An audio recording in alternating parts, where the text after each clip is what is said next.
To the guy in 15F. Be kind, for everyone you meet is fighting a hard battle. Source unknown. This was true of Aaron Carter last night, but few people were kind. 10 years ago, Aaron was a teenage pop star. That's what most people remember. But it's been years since Aaron had a hit song or made headlines with good news. Last night, he tweeted about struggling with his weight, about dealing with anxiety. And then the internet went wild when he compared himself to Michael Jackson. Aaron was an easy target, his words misunderstood. We forget that famous people are real people with real problems and real feelings. We forget that the things we say online can have real consequences. And why is it that we love to watch someone fall?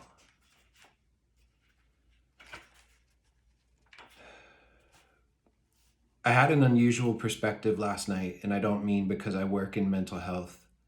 I mean that as Aaron tweeted from seat 15F on that Delta flight from Orlando to Los Angeles, I was about 5 feet away, seated in 13C.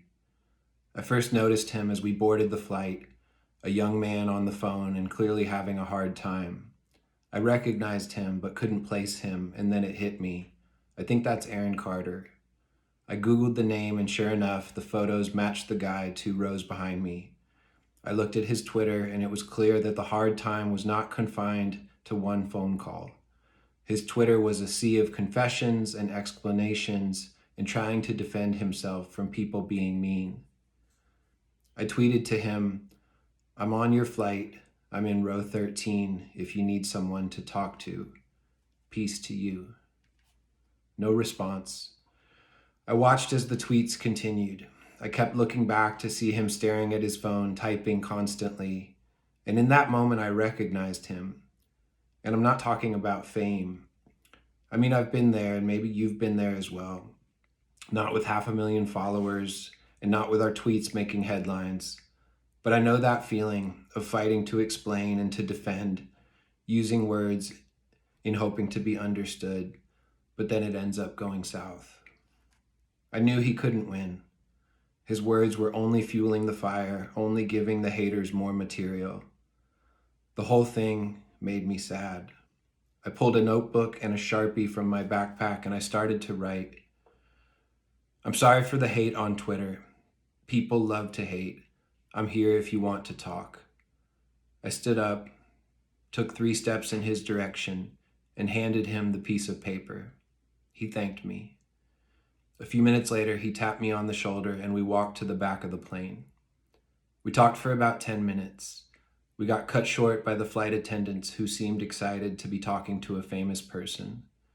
We didn't get to trade info. I didn't make an epic speech. I'm not the hero in this story. By the time we landed, Aaron's tweets had made their way to Cosmo and E and Perez Hilton.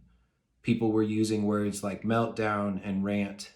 My own friends, people I follow and respect, were adding to the noise. There's something I wanted to say to Aaron last night, but I didn't get the chance. I would like to share it here. You don't have to convince anyone. Your value is not based on performance. You deserve love. You deserve friends. You're enough. People found his Michael Jackson tweet hilarious. Aaron said that Michael had once passed the torch to him. People took it as if the words were Aaron's, but really he was sharing a story from his youth. As a young superstar, Aaron got to know Michael Jackson, and Michael had told him he was next. Michael Jackson is perhaps the most legendary singer of all time, in a league of his own. Aaron's career peaked when he was a teenager.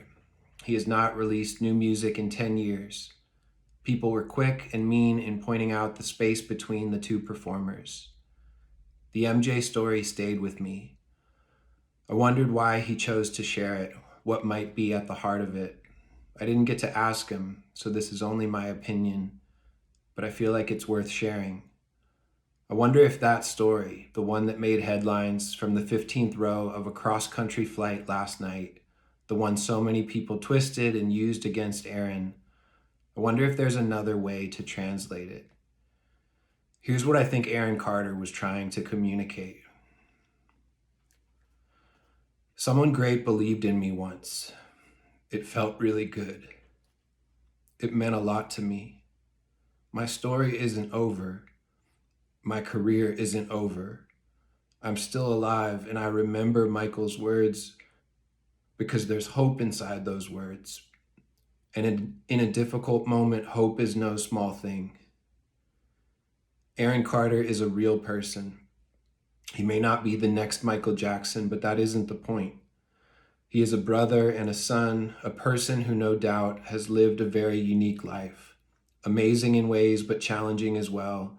And at 27, I hope he's early in his story. This book exists to say that every person matters, every life and every story.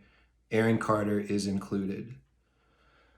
So to the guy in 15F, I'm sorry for the hate. Please know you're not alone. You don't owe the haters anything.